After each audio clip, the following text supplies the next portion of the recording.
Saudi আরবে অবৈধ প্রবাসীদের বিরুদ্ধে চলমান অভিযানে মাত্র এক সপ্তাহে ১২,০০০-এরও বেশি প্রবাসীকে গ্রেপ্তার করা হয়েছে। ইকামা, শ্রম আইন ও সীমান্ত নিরাপত্তা বিধি লঙ্ঘনের অভিযোগে দেশব্যাপী পরিচালিত যৌথ অভিযানে তাদের গ্রেপ্তার করা হয়। একই সময়ে ১৭,৩৬৮ জন প্রবাসীকে নিজ দেশে ফেরত বা ডিপোর্ট করা হয়েছে। সৌদি স্বরাষ্ট্র মন্ত্রণালয়ের তথ্যমতে গ্রেপ্তার হওয়া ১২,১৯২ জনের মধ্যে ৬,৬০৬ জন আবাসনবিধি, ৩,৫১০ জন সীমান্ত নিরাপত্তা এবং ২,০৭৬ জন শ্রম আইন লঙ্ঘন করেছেন।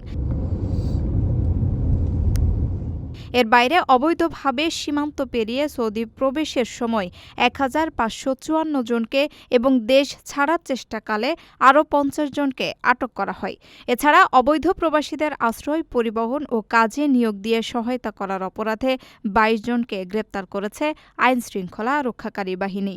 বর্তমানে ৩৩,০০০-এরও বেশি আইন লঙ্ঘনকারীর বিরুদ্ধে শাস্তিমূলক আইনি প্রক্রিয়া চলছে।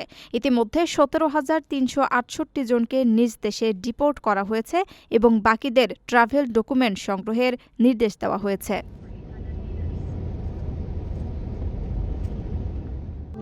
প্রবাসীদের জন্য নির্মাণ হচ্ছে দেশের প্রথম স্মার্ট সিটি, যেখানে থাকছে স্কুল, মসজিদ, হাসপাতাল, সুইমিং পুল, হেলিপ্যাড, পাঠাগার, জিম, সুপারমার্কেট, শিশু পার্ক সহ সকল নাগরিক সুবিধা।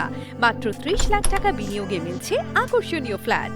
প্লাটিনাম ইনভেস্টরদের জন্য ঢাকা বিমানবন্দরে ভিআইপি প্রোটোকল সুবিধা। বিস্তারিত জানতে যোগাযোগ করুন স্ক্রিনে দেয়া হোয়াটসঅ্যাপ অথবা ইমো নাম্বারে।